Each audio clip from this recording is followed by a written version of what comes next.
ನೆಲಮಂಗಲದಲ್ಲಿ ಬೀದಿ ನಾಯಿಗಳ ಹಾವಳಿ ಜಾಸ್ತಿ ಆಗಿದೆ. ತಾಯಿ ಜೊತೆ ಮಗು ಬರ್ತಿದ್ದ ವೇಳೆ ನಾಯಿಗಳು ಅಟ್ಯಾಕ್ ಮಾಡಿರುವಂತಹ ಘಟನೆ ನೆಲಮಂಗಲದಲ್ಲಿ ನಡೆದಿದೆ.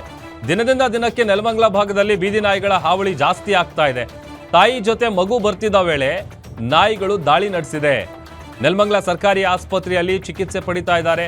ಪ್ರತಿದಿನ ಒಂದಲ್ಲ ಒಂದು ಕಡೆ ನಾಯಿಗಳು ಅಟ್ಯಾಕ್ ಮಾಡ್ತಾ ಇದೆ.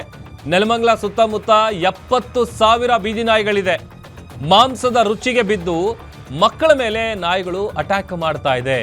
ಸದ್ಯ ನಗರಸಭೆ ಅಧಿಕಾರಿಗಳ ವಿರುದ್ಧ ಸಾರ್ವಜನಿಕರು ಬಹಳ ಆಕ್ರೋಶ ಹೊರಹಾಕ್ತಾ ಇದ್ದಾರೆ. ಒಂದಲ್ಲ ಒಂದು ಭಾಗದಲ್ಲಿ ಪ್ರತಿದಿನ ಈ ಬೀದಿ ನಾಯಿಗಳು ದಾಳಿ ನಡೆಸ್ತಾ ಇದ್ದಾವೆ. ಅದರಿಂದಾಗಿ ಚಿಕ್ಕ ಪುಟ್ಟ ಮಕ್ಕಳಿಗೆಲ್ಲ ಕಚ್ಚಿ ಗಾಯ ಮಾಡ್ತಾ ಇದೆ.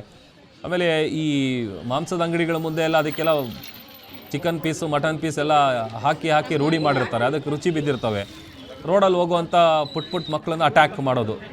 ಅದೇ ಥರ ತಾಯಿ ಮಗು ಹೋಗ್ತಾ ಇದ್ದಂಥ ಸಂದರ್ಭದಲ್ಲಿ ಬೀದಿ ನಾಯಿಗಳು ಅಟ್ಯಾಕ್ ಮಾಡಿದೆ. ಸದ್ಯ ನೆಲಮಂಗಲದ ಸರ್ಕಾರಿ ಆಸ್ಪತ್ರೆಯಲ್ಲಿ ಚಿಕಿತ್ಸೆ ಪಡೆದಿದ್ದಾರೆ.